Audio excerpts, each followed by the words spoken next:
ሰላም ጤና ይስጥልን ተመልካቾቻችን እንደምን ሰንብታችኋል? ይህ ሳምንታዊ የውሃ ልክ መሰናዷችን ነው። ውሃ ልክ በየሳምንቱ ልክ በዚህ ሰዓት ወደ እናንተ ይደርሳል። በግንባታ ላይ ትኩረቱን አድርጎ በየሳምንቱ ወደ እናንተ የሚቀርበው ውሃ ልክ ዛሬም ግንባታ ላይ ትኩረቱን ያደረገ ፕሮግራም ይዞላችሁ ቀርቧል። ባለፉት ጊዜያት ከምናቀርባቸው ፕሮግራሞች እንግዲህ ለየት ባለ መልኩ በአንድ የሙያ ዘርፍ ላይ ነው ዛሬ ትኩረት አድርገን ቆይታ የምናደርገው ተመልካቾቻችን። ይህም የአርኪቴክቸር ሙያ ላይ ነው። አርኪቴክቸርን የተመለከተ ጉዳይ ነው ዛሬ ይዘን የቀረብ ነው። አርኪቴክቸር በሙያነቱ እንግዲህ ኢትዮጵያ ውስጥ ከመጣበት ጊዜ ጀምሮ ህንፃዎቻችን እንደዚሁም ደግሞ የግንባታ ሂደቶቻችን በሙሉ ተቀይረዋል። ይህም የውጩን ዓለም ከኢትዮጵያ ዓለም ጋር ወይም ደግሞ ከኢትዮጵያ የግንባታ ስነ ጥበብ ጋር አስተሳስሮ ለመሄድ ያስቻለ ነው ማለት ይቻላል። ስለዚህ አርኪቴክቸር ምን ይመስላል በኢትዮጵያ ታሪክስ ምን ይመስላል፣ ፍልስፍናውስ እንዴት ነበር፣ እንደዚሁም ደግሞ በአርኪቴክቸር ሙያ ውስጥ ያለው የኢትዮጵያ እንግዲህ ትልቁ ዩኒቨርሲቲ የአዲስ አበባ ዩኒቨርሲቲ የአርኪቴክቸር ትምህርት ቤት አለው። ይህን ዲፓርትመንትን የተመለከተም እንደዚሁ ቆይታ የምናደርግ ነው የሚሆነው። እንግዲህ የአርኪቴክቸርን ሙያ በተመለከተ የምናደርገው ቆይታን በተለይ ከመምህራን ጋር ያደረግነውን ቆይታ ወደ እናንተ ያደረስን ከቆይታ በኋላ እኔ ተመልሼ የማገኛችሁ ይሆናል። መልካም ጊዜ ይሆንላችሁ።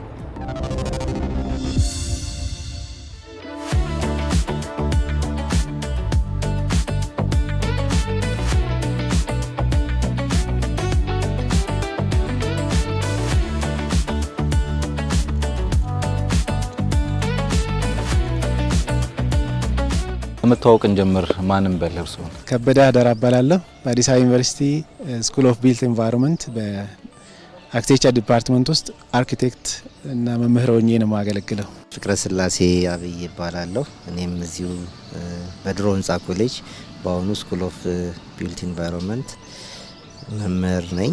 ለአርኪቴክቸር እንግዲህ እያነሳሳ ነው ዛሬ። ጽንሰ ሀሳቡ ምንድን ነው? ፍልስፍናው ከምን ተመጥቶ ነው እዚህ ድረስ የደረሰው በትምህርት የዳበረው የሚለው ጠቅላላ ያለ ነገር እንያዝና እንቀጥላለን። አርኪቴክቸር ታሪካዊ አውዱም ስናወራ እኛም እውቀቱን አኳይር አድርገን ለሌሎችም ስናስተላልፍ በዋናነት መሰረት የሚያደርገው ለሰዎች የመኖሪያ ስፍራ ወይም ስፔስ ማዘጋጀት ነው። አርኪቴክቸር ስንል በጣም ሰፊ የሆነ የሙያ አውድ ቢሆንም እንደው ጠቅለል ለማድረግ ያህል ብዙ ሰው አርኪቴክቸር ሲባል ወይ ከስዕል ጋር ከምን ጋር ስለሚያያይዘው ጠቅለል ለማድረግ ያህል እንግሊዘኛው ቃል አርኪቴክቸር ኢዝ ስትራክቸሪንግ ስፔስ ፎር ላይፍ ቱ ፍሎሪሽ የሚለው ይገልጸዋል። ምንድነው? ላይፍ ነው፣ ህይወት ነው። እዛ ላይ ፍሎሪሽ የሚያደርግ ወይ የሚኖርበት፣ ምንወጣበት፣ ምንገባበት፣ ምንበላበት፣ ምንጠጣበት፣ ምናስተምርበት፣ ምንታከምበት፣ ቲያትር ምናይበት፣ ምን ሁሉ ነገር ላይፍ ህይወት ነው። ስለዚህ እሱን ህይወት ስትራክቸር ማድረግ እና ሪስትራክቸር ማድረግ ነው እንጂ ልክ ወይ ስዕል መሳል ወይ የሆነ ነገር ብቻ አይደለም። ስለዚህ ሰፋ ያለ አውድ ቢሆንም እንደው ትንሽ ኮንክሉሲቭ የሆነ አጠር ብሎ ገለጽ ማድረግ የሚችለው ቃል ይሄ ይመስለኛል። ግንባታን ስናነሳ እንግዲህ ብዙ የሙያ ዘርፎች አሉ። ከሲቪል ኢንጂነሪንግ የኢንጂነሪንግ ዘርፎች የምንላቸው በበርካታ ዘርፎች ውስጥ የሚካተቱ አሉ። የአርኪቴክቸር ሙያ ደግሞ አለ። አርኪቴክት የምንለው ባለሙያ ማለት ነው። ሚናው ምን ያህል ነው በግንባታ ውስጥ ያንን ህንፃ ለማቆም ሚናው ምን ያህል ነው? ከሚናው እንነሳና ወደ ፍልስፍናዎች ደግሞ እንሄዳለን። ኦኬ፣ በጣም ጥሩ ጥያቄ ነው። የአርኪቴክቶች ሚና ስንል አርኪቴክትስ አር ላይክ ቦስ ናቸው።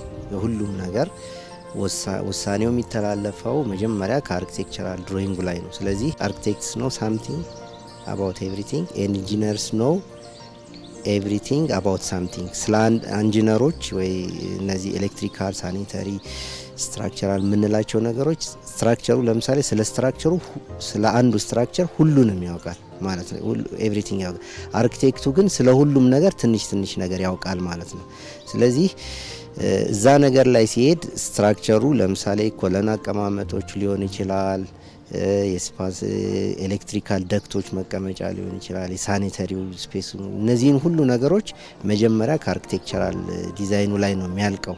እነሱ ካለቁ በኋላ ነው ስትራክቸራሉ ለምሳሌ መጥቶ ያንን ተከትሎ ነው የሚሰራው ማለት ነው። ስለዚህ ሚናው የአርኪቴክቱ ሚና እንደ ቦስ ነው፣ እንደ አለቃ ነው። የሁሉም ነገር ፍሬም የሚደረገው መጀመሪያ አርኪቴክቸራል ድሮይንግ ነው። እንደውም ብዙ ጊዜ አርኪቴክቶች ከሰሩ በኋላ ስትራክቸራሎቹ መጥተው ነው እዚህ ላይ ኮለን ይጨመርልኝ እዚህ ላይ እንደዚህ ሆነልኝ ሊሉ ይችላሉ። ያኔ አርኪቴክቱ ምንድነው የእውቀት ደረጃ ወይ ወሳኝ መሆን መቻል አለበት። ነው መሰራት ይችላል እንደዚህ መሆን ይችላል ብሎ ስትራክቸራሉን የማሳመን እና ያንን ነገር እንዲሰራ የማድረግ የአርኪቴክቱ ድርሻ በጣም ትልቅ ነው ማለት ነው። በአርኪቴክቸራል ፕሮጀክት ሂደት ውስጥ አንድ አርኪቴክት ተሳትፎ ከመጀመሪያ ፕሮጀክቱን ከማጥናት ጊዜ ጀምሮ ፕሮጀክቱ ተሰርቶ አልቆ ለአገልግሎት እስከሚውል ድረስ ሙሉ ተሳትፎ ያለው ባለሙያ ነው። በዛ ውስጥ በተለይ በመጀመሪያዎቹ ጥናት ጀምሮ እስከ ዲዛይን ፌዝ ላይ ያለው ውሳኔው ትልቅ ነገር ነው የአርኪቴክቸር ውሳኔ። ምክንያቱም በዛ ወቅት ነው አንድ ስፔስ ቅርጹን ትክክለኛ ቅርጹን በጥናቱ መሰረት ሊይዝ የሚችልበት ፌዝ ስለሆነ ከመጀመሩ በፊት አክቹዋል ግንባታ ከመጀመሩ በፊት ያለበት ፌዝ ውስጥ ትልቅ ሚና አለው። በኋላም ግን በክትትል እና በተለየ መልክ ሌሎች ባለሙያዎች በተሳተፉበት ሂደት ውስጥም እሱ ደግሞ መሪ ሆኖ ኮኦርዲኔተር ሆኖ ፕሮጀክቱን ኦልሞስት ሊድ በማድረግ ወደ መጨረሻው በማድረግ ተሳትፎ የሚያደርግ ባለሙያ ነው።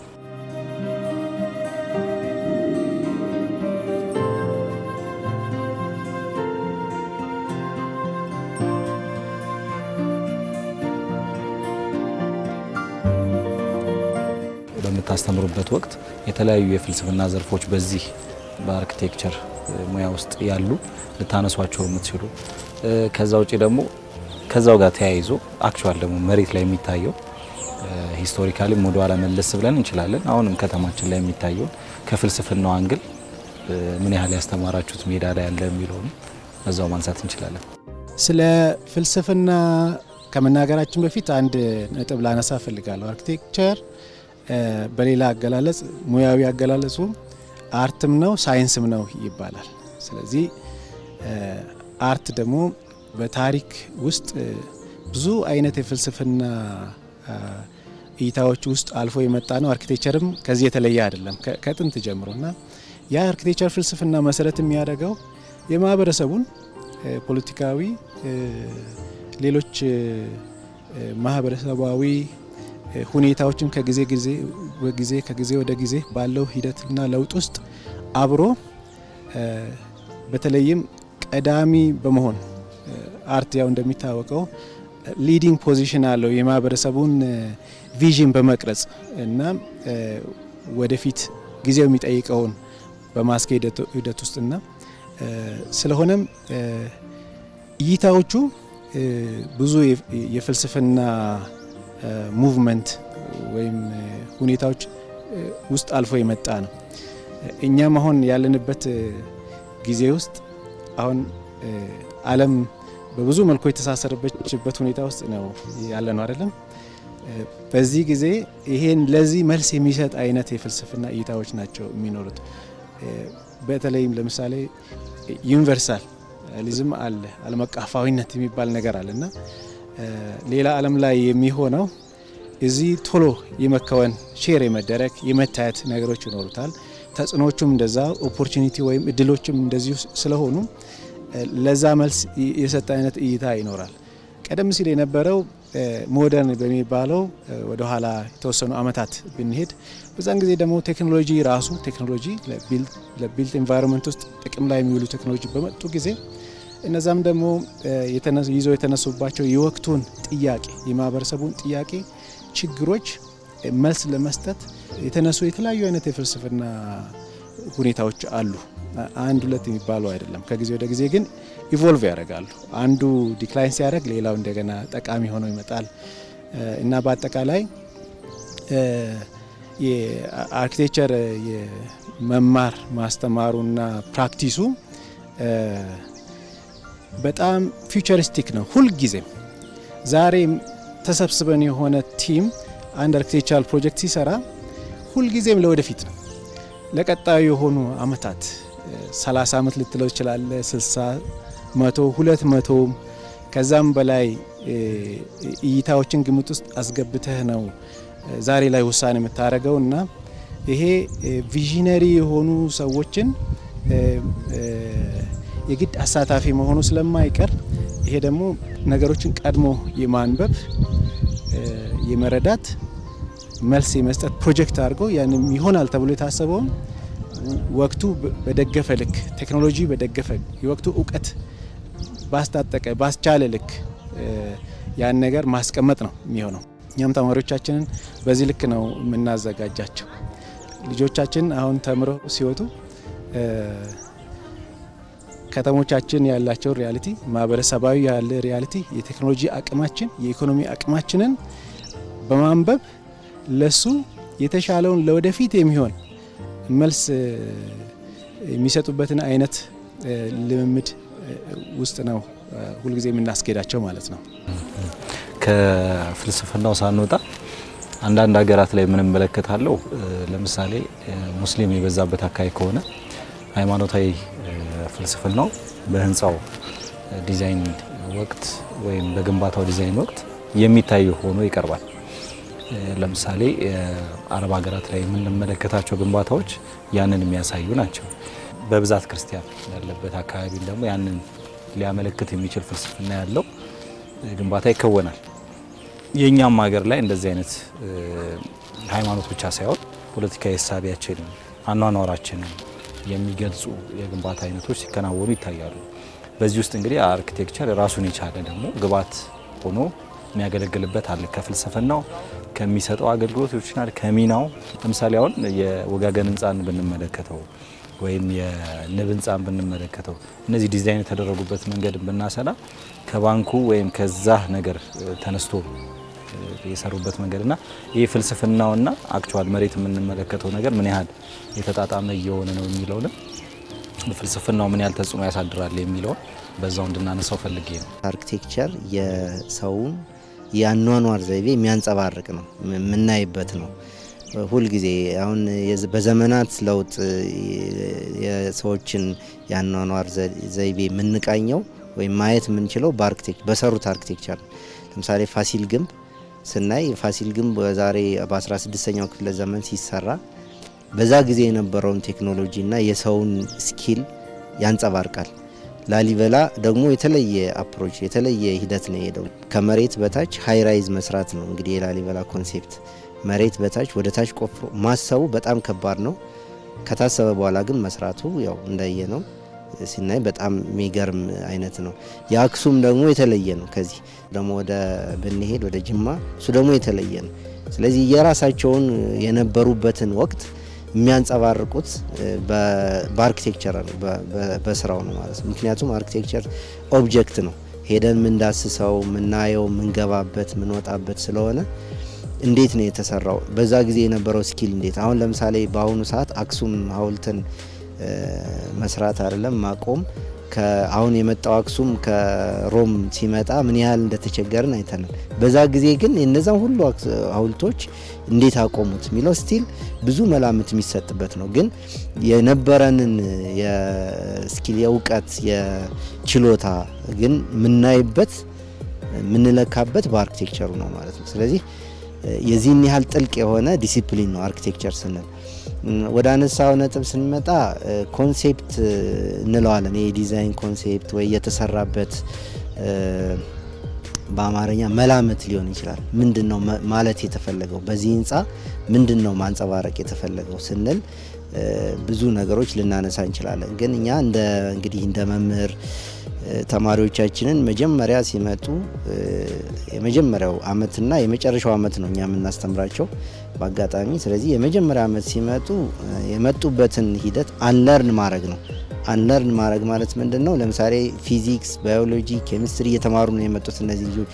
በጣም ብዙ መስራት ይኖርብናል ወደፊት እንግዲህ ከሃይ ስኩል ጀምሮ ከኤሌመንታሪ ጀምሮ ስለ አርኪቴክቸር፣ ስለ ዲዛይን፣ ስለ ፊሎዞፊ እነዚህ ስለምንላቸው ነገሮች ብዙም እውቀት የለም። ስለዚህ ያንን ይዘው ይመጡና ተማሪዎቹ እንደ 1 ሲደመር 1 2 የሚለውን ነው ይዘው የሚመጡት። እዚህ ሲመጡ ግን ኖ 1 ሲደመር 1 3ም 5ም ሊሆን ይችላል። ምክንያቱም ፍሪደም አለው። አርኪቴክቸር ኮንሴፕቶቹን ስናያቸው የፓዮኒር አርኪቴክት የምንላቸው ቀደምቶች የሰሩበትን ስናይ አንዱ ከአንዱ ጋር በጣም የተጻረረ ሊሆን ይችላል፣ ግን የራሱን ፊሎሶፊ የራሱን ፍልስፍና ይዞ ይላል። ስለዚህ መጀመሪያ የምናደርገው የተማሩበትን የመጡበትን ያንን ስትሪክት የሆነውን ዲሲፕሊን አንለርን አድርገው ፍሪደም እንዲኖራቸው የማሰብ የመስራት ነጻነት እንዲኖራቸው እናደርጋለን። ከዛ የራሳቸውን ነገር ዴቨሎፕ እያደረጉ ወደፊት እንዲሄዱ ደግሞ ስቴፕ ባይ ስቴፕ ቢልድ እናደርጋቸዋለን። ስለዚህ ያ መላምት ያ ዲዛይን ኮንሴፕት የዲዛይን ኮንሴፕቱ ወይ የዲዛይኑን የመስሪያው ቱሉ መንገዱ የሚቀረጸው በጣም በተለያየ ሊሆን ይችላል። ለምሳሌ ንብ ህንጻ እንዳነሳው እሱ ሜታፈር ነው። የንብ ቀፎ የሚመስል ነገር አድርጎ መስራት ይሄ ሜታፈር ነው፣ እንደ ኮንሴፕት አንለውም። በቃ ይሄ የዛን ነገር ማመሳሰል ወይ የሆነ ኮፒ የማድረግ ነገር የዛን እንትን ሊወስድ ነው። ወጋገንም የሆነች ቀስት የምትመስል ነገር አለ፣ ያም ሰማው ሜታፈር ነው። ኮንሴፕት ግን ካለው ምንድነው ለምሳሌ ከነባራዊ ሁኔታ ወደፊት ከሚኖረው እድገት ወይም ደግሞ ከአኗኗር ዘይቤው ከነዚህ ነው የሚነሳው። አሁን ለምሳሌ አፋር አካባቢ የሚሰሩ ህንጻዎችና ደብረ ብርሃን የሚሰሩ ህንጻዎች አንድ አይነት እንትን አይኖራቸው። ምን በቀላሉ ምን አፌክት ያደርጋቸዋል? ኢንቫይሮንመንት አፌክት ያደርጋቸዋል። የሰው አኗኗር ዘዴ፣ ሶሻሉ፣ ኢኮኖሚው፣ የቦታ አጠቃቀሙ። ለምሳሌ ወደ አፋር አካባቢ ብንሄድ ከኢንዶር ከቤት ውስጥ ከመሆን ይልቅ ውጭ ላይ የመሆን ጊዜ የማሳለፍ ነገር ስለሚኖር ወደዛ። ስለዚህ መሆን ያለበት ወይም ፍልስፍናው የዲዛይኑ መነሻ ሀሳብ መሆን ያለበት ከሪያሊቲው ሪዲንግ ሪያሊቲ ወይም ያንን እውነታውን ከመረዳት ያኗኗር ዘይቤውን፣ የቦታ አጠቃቀሙን፣ የማቴሪያል አጠቃቀሙን፣ የምኑን ሁሉን ነገር በያዘ መልኩ ከዛ ሀሳቡ ይወጣል ማለት ነው። ዲዛይኑ እንደዚህ መሆን አለበት የሚለው ሀሳብ ይወጣል። ያ ሀሳብ ከወጣ በኋላ ወደ ተግባር ይቀየራል። ያ ሲሆን ምን ይሆናል? የሳስቴይነብል የምንለው የቋሚነት ይኖራል። ሰውን ቦታውን ይጠቀመዋል ወይ ምን ይለዋል። እና ፍልስፍናዎቹ የዲዛይን ሀሳቦቹ የሚነሱት ከነዚህ ነው።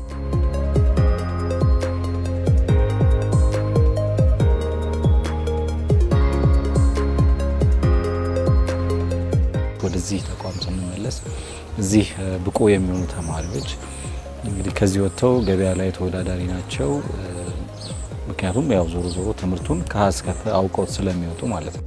ከዚህ አንግል እና ዓለም አቀፍ ተወዳዳሪ ከመሆን አንግል የምንሰጠው ትምህርት ተወዳዳሪ ተማሪዎችን ከማፍራት አኳያ ዓለም አቀፍ እውቀት ከመስጠት አኳያ ምን ያህል እንዴት እንገመግመዋለን? እንዴት እንመለከተዋለን? ራሳችንንም ዓለም አቀፍ የአርኪቴክቸር ሁኔታውንም ያው በሙያ ውስጥ ስላላችሁ በየቀኑ አፕዴት ስለምታደርጉ ራሳችሁን ጭምር እንዴት ትመለከቱታላችሁ? ዓለምንና እኛ እንዴት አስተያያላችሁ?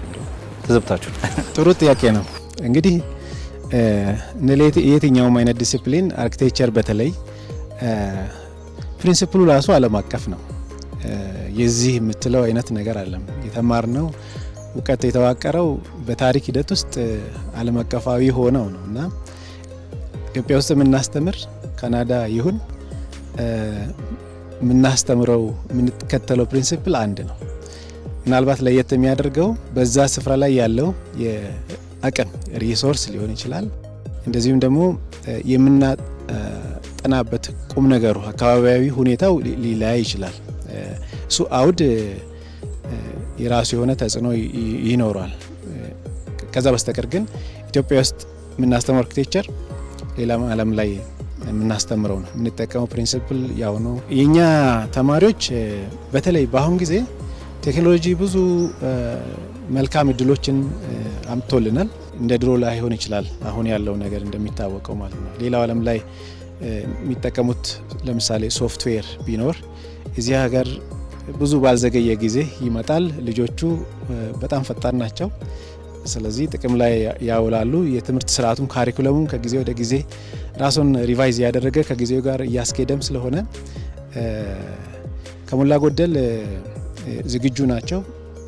ከዚህ ከተወሰኑ ዓመታት በፊት የወጡ ልጆች አሁን በትላልቅ ዩኒቨርሲቲዎች ውስጥ ከየትም ዓለም ከመጡ ልጆች ጋር ተወዳዳሪ የሆኑ ተመራማሪዎች ናቸው፣ መምህራን ናቸው። ፕራክቲስ የሚያደርጉትም ደግሞ ፕራክቲስ ያደርጋሉ። ያለን ምስክርነት እነዛ ናቸውና እነሱ አሉ። ነገ ደግሞ ተተኪዎች አሉ። ዛሬ 5 ዓመት ሞልቷቸው የለቀቁ እንደሚኖሩ ሁሉ የሚተኩ ልጆች አሉ። ይህ ሀሳብ ከልጅነት ጀምሮ በውስጣቸው የሚያድርባቸው ይኖራሉ። ለእነሱን ጨምሮ ነገ ለሚተኩ አገር ለምታፈራቸው እናንተም ለምታፈሯቸው አርኪቴክቶች ወደዚህ ሙያ እንዲሰማሩ የመጀመሪያው ነገር ፍቅሩ መኖሩ ይመስለኛል።